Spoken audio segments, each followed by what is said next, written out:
The Art of War is a book attributed to ancient Chinese military strategist Sun Tzu. It discusses aspects of warfare and how they apply to military strategy and tactics.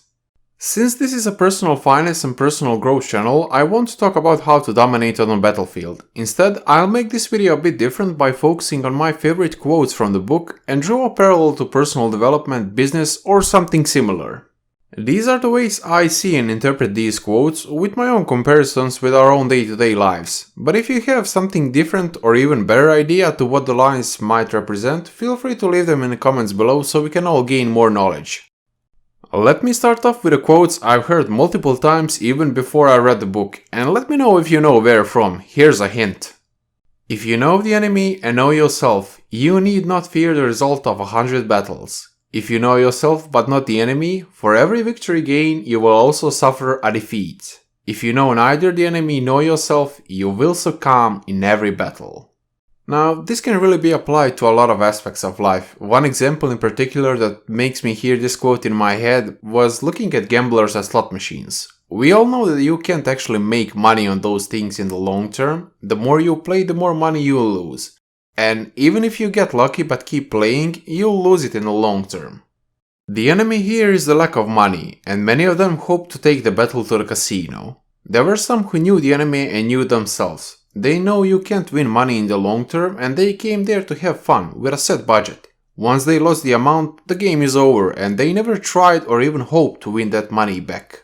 If they want something, good. They would pocket their own money for the next time as they got a free ride today and would play until the extra money was gone. Many knew the enemy but not themselves. They were aware, in the beginning at least, of the fact that you can't make money there in the long term and were confident in the fact that they won't get sucked into the slot machine. However, they would sometimes win a round, a jackpot or something, and for every victory they also suffered a defeat, as the one spike of luck made them believe that winning there in the long term is actually possible. It wasn't though, and they kept losing until they lost way more than they won, and sadly became a part of the third category. Those who didn't know the enemy nor themselves thought they could win something and stop playing while they were winning, which never happened, and later they kept playing in hopes of winning despite the history. They truly succumbed in every battle. It is better to recapture an army entire than to destroy it, to capture a regiment, a detachment, or a company entire than to destroy them. Hence, to fight and conquer in all your battles is not supreme excellence. Supreme excellence consists in breaking the enemy's resistance without fighting. So, dominating over others is not always the best course of action. It can burn bridges that could have helped you in the long run. Someone who looks like your competition could easily become your ally if you convince them that you have a common goal and can help each other out. This way, you lost an enemy and gain an ally in a single move, without even fighting. Throw your soldiers into positions whence there is no escape, and they will prefer death to flight. If they will face death, there is nothing they may not achieve. Now, isn't it amazing how deadlines make all people act? And the tiredness and lack of sleep you used to define as death suddenly seems like no big deal compared to failure? We all have experienced this, and it's just proof that we can achieve way more with proper motivation and deadlines. So try to lie the ground beneath you in any way possible if you find yourself slacking too much or too often. There are roads which must not be followed, armies which must not be attacked, towns which must not be besieged, positions which must not be contested, commandments of the sovereign which must not be obeyed. Now, it's pretty self-explanatory, but know the rules and adapt your plans in accordance with the situation to make the best use of resources that you have at your disposal.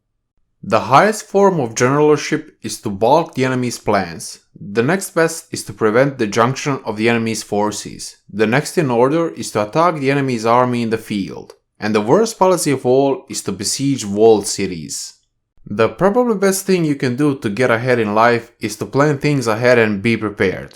The second best is to have just-in-case reserves without any plans. And the worst policy would be to live your life reactively, so no plans and just roll with it.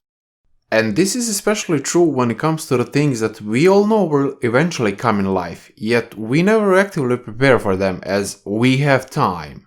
But that time often slips away and it becomes too late. The art of war teaches us to rely not on the likelihood of the enemies not coming, but on our own readiness to receive him. not on the chance of he is not attacking, but rather on the fact that we have made our position unassailable.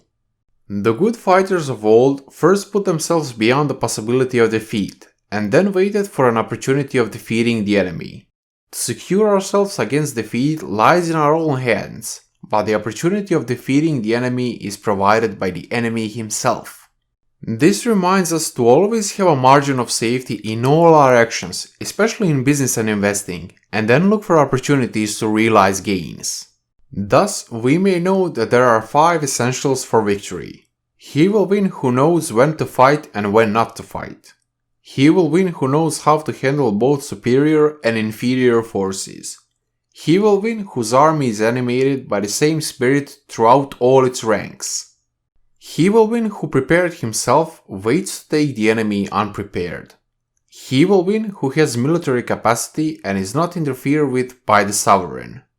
Again, we can apply this to many aspects of life, simply because it's way easier to achieve any worthwhile goals if we know what we're after, can see an opportunity and take it while avoiding unnecessary risk, can handle and use other people involved, are motivated about it, well prepared, have all the necessary tools to achieve it, and there's no boss there to stop us.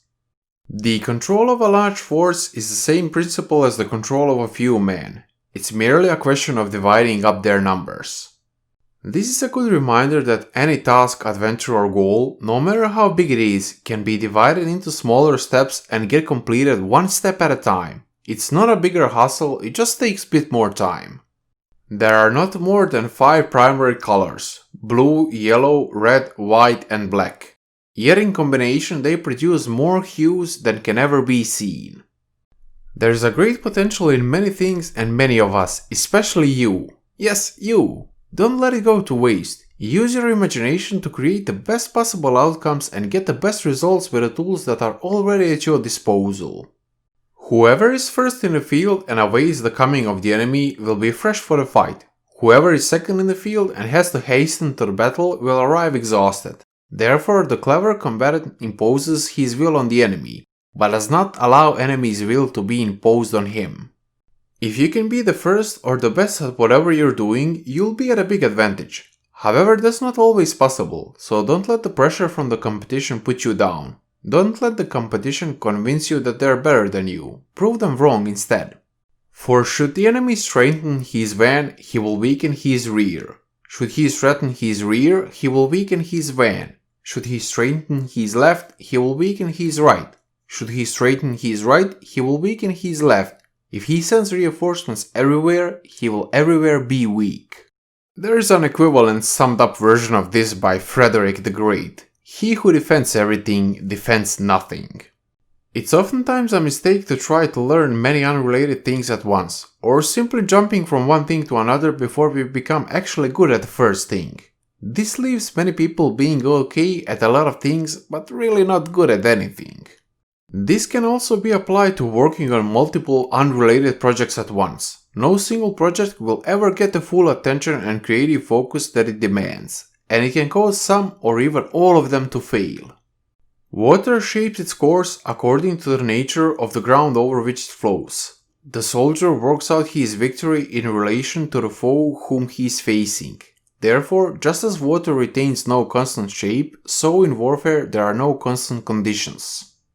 Our everyday world keeps evolving, and some of the rules keep changing. Always accept the need to adapt and be ready for it. If you can adapt faster than your competition, you will gain the upper hand. We cannot enter into alliances until we are acquainted with the designs of our neighbors. We are not fit to lead an army on the march unless we are familiar with the face of the country. Well, how many people enter business partnerships or even marriage with people they really don't know that well? It often ends up not so well, so be careful. A soldier's spirit is keenest in the morning. By noonday it has begun to flag, and in the evening his mind is bent only on returning to camp. A clever general therefore avoids an army when its spirit is keen, but attacks when it's sluggish and inclined to return. You should know at what times you are most productive and when you are sluggish, and make use of that. Also, there are often periods that are productive for your actions and those where conditions are far from ideal. Learn when both appear and adapt accordingly. There are 5 dangerous faults which may affect a general. Recklessness, which leads to distraction. Cowardice, which leads to capture. A hasty temper, which can be provoked by insults.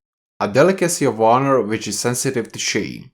Over-solicitude for his men, which exposes him to worry and trouble. This is also true in almost any other aspect of our lives. Improving yourself in these 5 regions will greatly improve your success in many areas of your life, especially career or business, negotiation, and relationships.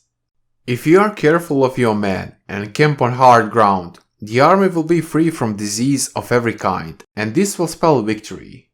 This can also apply to both your workers and you. Keep yourself and those who work for you healthy, as healthy people in general will get much better results, are naturally more happy, and feel better.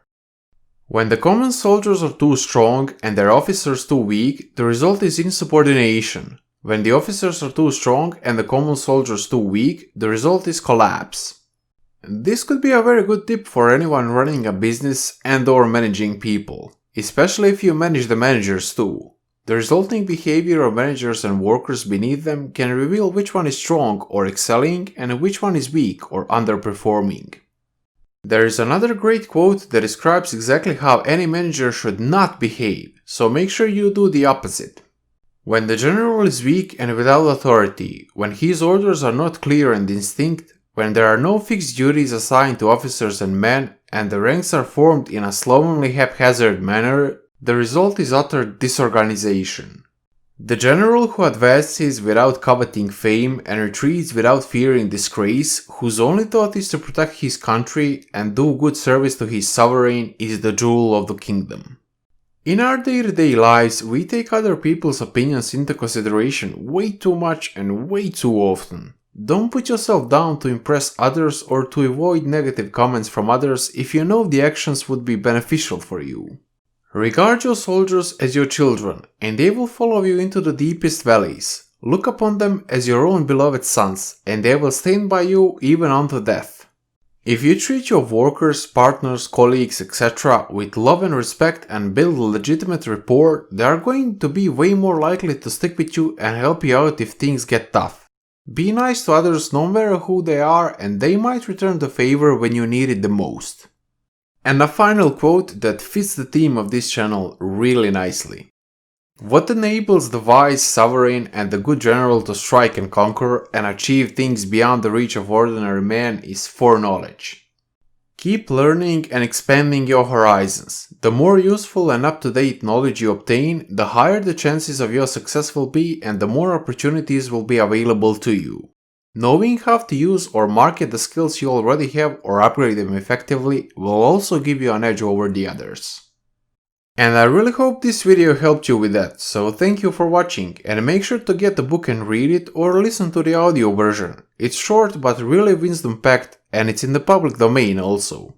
But I'll still leave affiliate links in the description below, so you can also support the channel with no additional cost to you if you want.